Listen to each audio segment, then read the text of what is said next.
Herkese esenlikler, selam arkadaşlar. Nasılsınız? Bugün mekanik işler yapıyoruz. Bizim Rifter'in ön fren balatalarını değiştireceğiz. Yani ön fren balatası nasıl değiştirir? Başlıklı, temalı videom olacak. Şimdi ilk önce ne yapacağız? Burada ekipmanlarımızı hazırlayacağız. Şu an yanımda güzel krikom yok. Arabanın kendi krikosuyla kaldıracağız. Cırcır lokma setimiz, bir de civata sökme şarjlı aletimizle bu işi 5 dakikada halledeceğiz. Hadi gelin başlayalım.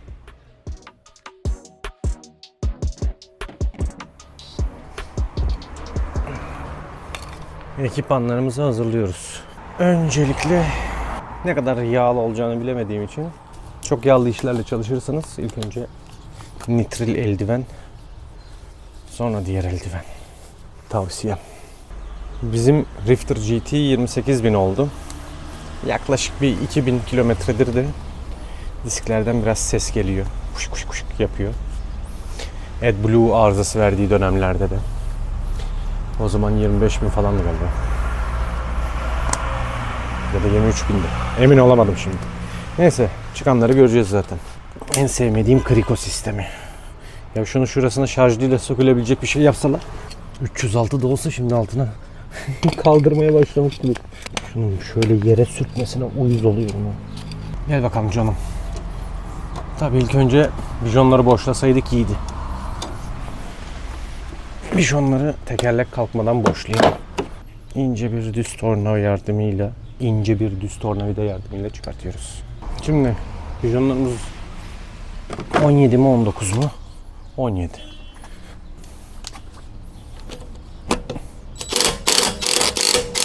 Kaldırmaya devam ediyoruz.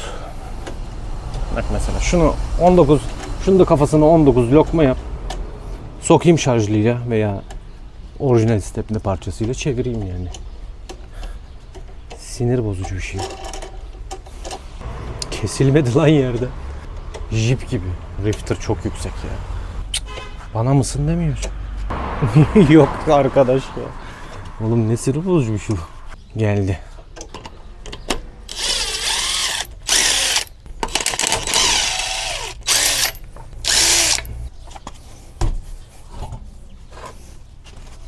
Evet.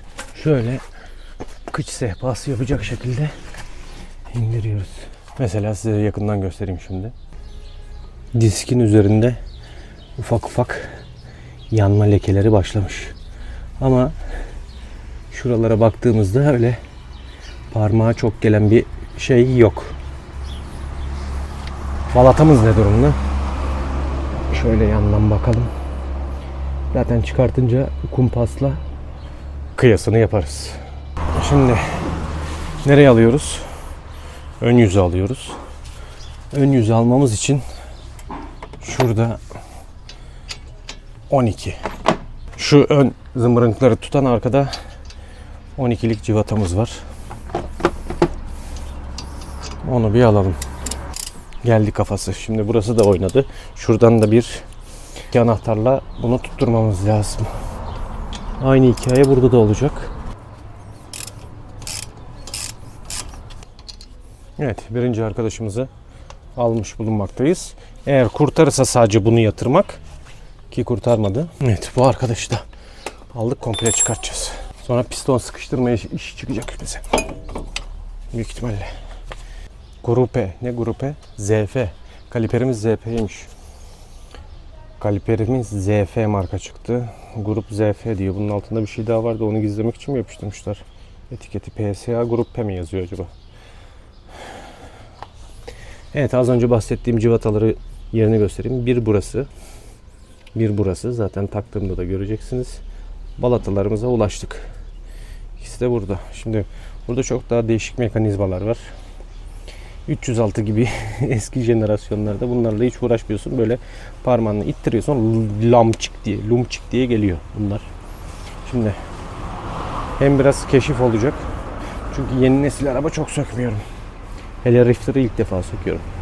Evet, siz beni izlemeye uzak açıdan devam edin. Tel cevizimizi büyük ihtimalle şunu tik diye öne alacağım ve çıkacak. alırsam. Bu yay asıl amacı, hani balatalarda sürtme sesi olur ya, onu engellemek için bu teller. Normalde öteki arabalarda da var. Yine balataları tutuyor belli bir açıdan içeri düşmesin diye, giderken o sürtme bu yüzden bir ses var ya, onu engellemek için yapılan bir şey.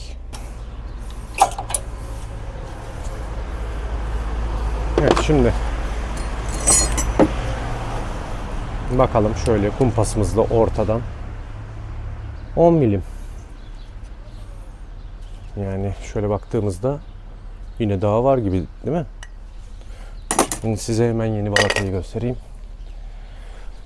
Değişeceğimiz balata Frov marka 408-2 3008-508-2 DS4 C5 C5X DS diye ibareleri var. Frov numarası da burada var. Peugeot numarası da 16 478 802 80. Islak mendil. Orijinal balatamız, 28.000'deki orijinal balatamız kaç milim çıkmıştı? 10 milim. Bakalım Frov'larımız kaç milim? Ölçmeden önce bir göstereyim, değil mi? Ters tutuyoruz. Yo, böyle. Evet. Nasıl fark? İyi yemişim balatayı. Bir de kumpasla bakalım. 19. Canını almışız. Mesela Brembo'lar var. Brembo'lar? Yani taşıyıcının bağlantı şekli farklı. Evet, bunlar da 306 gibi yandan dikine giriyor. Brembo'ların orijinali 15 milimdi sıfırı. Üzerinde bitik gibi olan da 13 milim falan da, aslında daha kullanılır buna bakıldığında da bunu ne yemişiz be. Şu farka bakın ya. Muazzam. Atıyorum söktünüz lan, bu önü neresiydi, arkası neresiydi derseniz zaten şuradaki sürtük yönünden, sürtünme yönünden bu arkadaşın bu şekilde durduğunu anlıyoruz. Yani nasıl bakıyoruz? Aynen böyle. Birinci balatamız tamam. Bu arkadaşı da hafif içini kanırttırmışlar. Biz de aynı muameleyi yapıyoruz. Aynı hikayeyi arkada yapacağız. Evet, bu da içte kalan balata. Şimdi tek piston ya, aşınma farkı var mı diye baktım. Aslında çok da bir aşınma farkı yok bence. İkinci arkadaşımızı takıyoruz.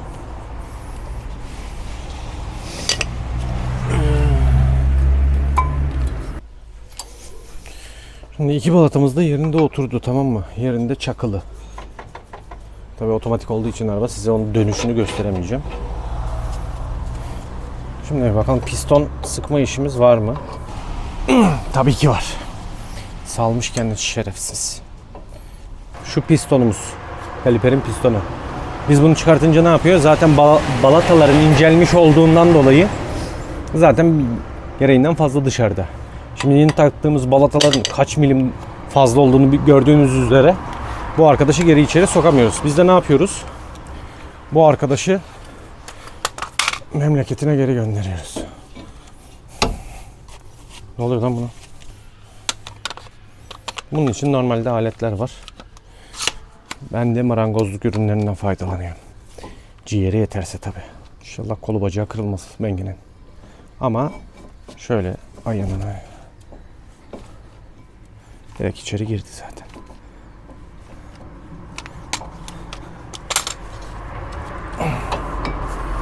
Acukta, ah be.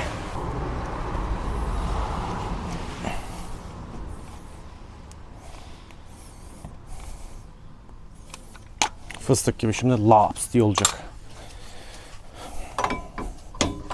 İşte bu. Ah, parmağım kaldı.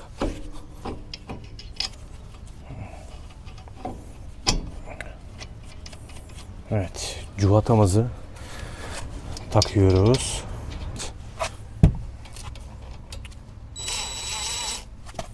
Bir yandan da desteklemek lazım. Nerede 17 anahtar?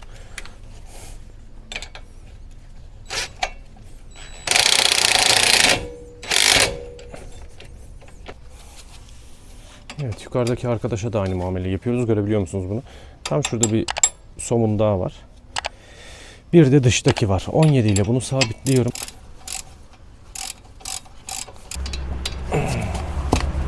Evet, şimdi biraz da güçlü arkadaştan destek alıp